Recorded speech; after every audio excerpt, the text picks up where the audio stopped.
In today's 23-24 single season rebuild, we're going to be taking a trip to Turkey. We're going to be taking over at Trabonzspor as we look to take them back to the top of Turkish football. In the 22-23 season, they could only finish in 7th and finish 31 points behind Galatasaray. In today's video, we're going to look to change the fortunes of the club as we want to go as close as we can to Galatasaray and maybe even overtake them to become Turkey's biggest club once again. To kick us off, let's have a look at how the assistant manager thinks that Trabonzspor should set up at the start of the game. They would start in a 4-3-3 where they would utilise a strong midfield 3 to protect the back 4. They would look for the creative flair of the wingers to give balls to the striker at the top of the pitch. Shakir is a sound goalkeeper, the perfect player to have behind any back 4. Former Barca and Dortmund defender Marc Bartra may be coming towards the twilight of his career, but he should still be good enough to lead our defence.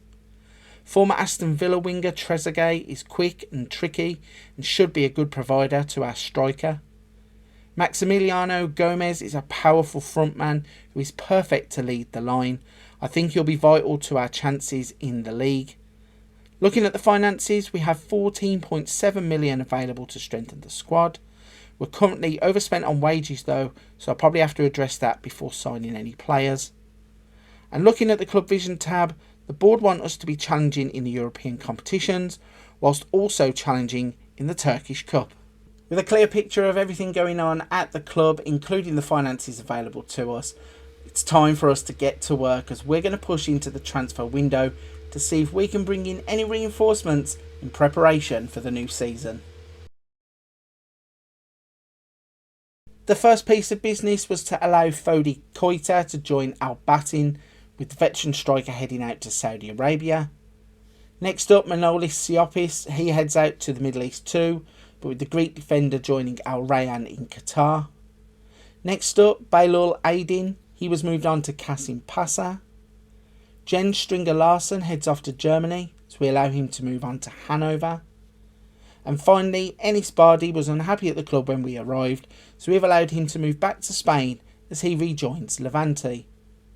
With the transfers out complete, we now have a balance of 15 million to go out and try and sign replacements. First up, we signed former Red Bull Salzburg wonderkid Sekou Keita, a pacey direct striker who should link up well with our players.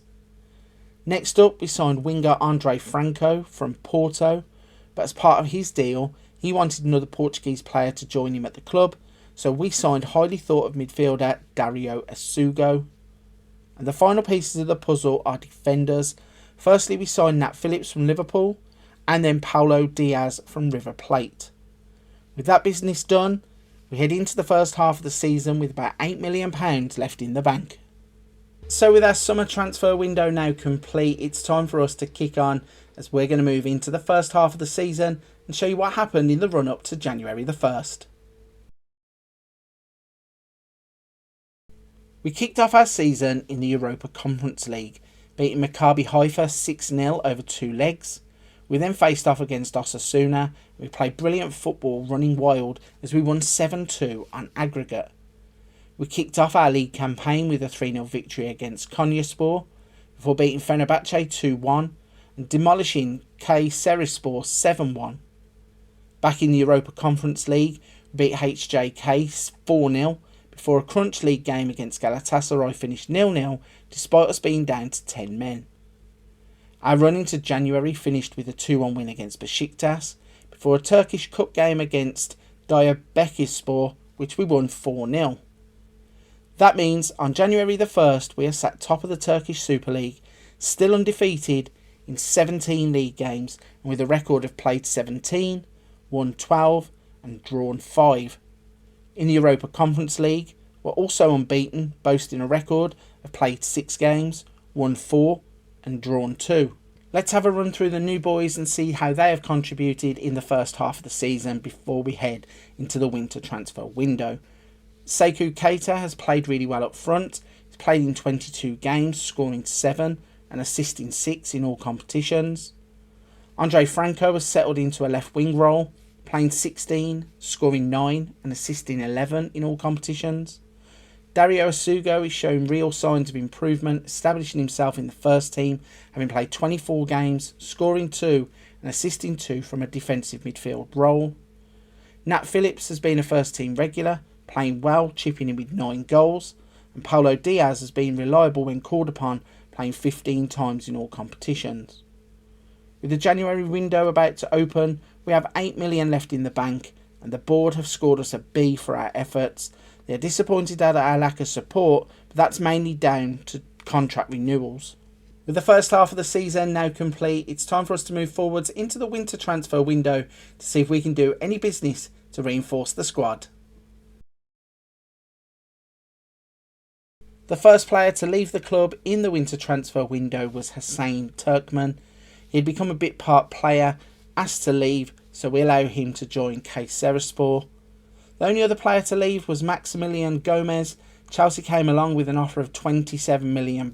We'd already turned 2 down. When they came back with that, the board had basically said it was too good to turn down. So we replaced him immediately, though not with one player, but with 2 players. First up is Wahid Fagir. He's a 21-year-old Danish under-21 international with a big future ahead of him. The second player has been a firm favourite in FM23, Dion Drenner Belko. The tall, rangy goalscorer will be our perfect deep-lying forward. With the winter business done, we are left with about 1.6 million in the bank. As of the 31st of January, we are still top of the Super League and still undefeated. We now have 47 points from 19 games and have a 1-point lead over Fenerbahce as we head into the second half of the season. With the January transfer window now shut and all of our business done, it's time for us to head into the second half of the season as we look to see what we can do in the run-in to the end of the season. We kicked off the second half of the season with an important 2-0 win over Galatasaray before an even bigger 3 points were won against Fenerbahce. We won 3-1 in extra time against Trabzonspor in the Turkish Cup, and in the Europa Conference League round of 16 we drew Slovako and we won 7-3 on aggregate to progress to the next round. Back in the Super League, we finally tasted defeat against Galatasaray as a red card contributed to a 1-0 loss. We then progressed to the semi-finals of the Europa Conference League by beating Borussia Mönchengladbach 3-2 on aggregate. We won 1-0 in the Turkish Cup semi-final first leg, before a 4-3 aggregate win over Celtic advanced us to the Europa Conference League final. We scraped through to the Turkish Cup final 3-2 on aggregate, before a great end to our league season saw us beat Besiktas 2-1. That left us with 2 games and 2 cup finals, the first of which we were agonisingly close to winning the Europa Conference League, but unfortunately we lost 4-3 to Newcastle in the final, before getting our hands on the Turkish Cup following a 2-1 win against Fenerbahce. So with the season over, we have been on a crazy journey which has brought us a lot of success. Firstly, winning the Turkish Super League by 4 points from Galatasaray, adding the Turkish Cup to that to make it a double, and being so close to adding a European trophy too. In the Super League we played 34, winning a total of 26 games, drawing 5 and losing 3. We got 83 points from 34 games and won the league by 4 points. The board deem us untouchable, scoring an A+, as they are delighted with the work that we have done at the club. And looking at our signings, Kois has had a good season, scoring 11 goals in all competitions. Andre Franco played in 25 games, scoring 12 goals, provided 20 assists in all competitions. Dario Asugo developed well at the club, settled well into the midfield. He started 46 games in all competitions. Nat Phillips had a great season. He played in 43 games and scored an impressive 17 goals. Paulo Diaz played 37 games and was dependable when he was called upon. Wahid Fagir didn't start as many games as he would have liked, but was impressive when he was called upon, scoring 5 in 11. And finally, the big guy Dion Drenner Belko forced his way to being a first team starter. He played in 23 games and scored 11 goals since joining in the winter transfer window. So after our season in charge, we have finished top of the Super League, winning a double with the Turkish Cup and going agonisingly close to a treble, but losing in the Europa Conference League final to Newcastle. So with the season coming to an end, that means our time in Turkey is complete. Our one season is done, and what a season we have had. We have managed to take Trabonzspor from 7th place in the league and put them back at the top of Turkish football.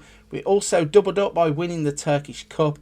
Unfortunately though, we did lose to Newcastle in that Europa Conference League final to try and make it a treble. We were so close. Right then, if you're still with me at this point of the video, firstly, a big thank you. Secondly, if you don't mind hitting that like and subscribe button to help the channel out, I really would appreciate it.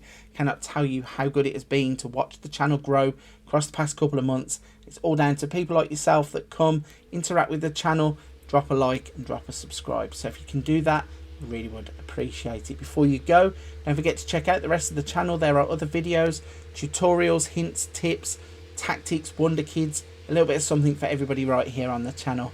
But for this one, I'm going to leave it there. Big thank you for your time and for watching the video, and I'll see you on another one very soon.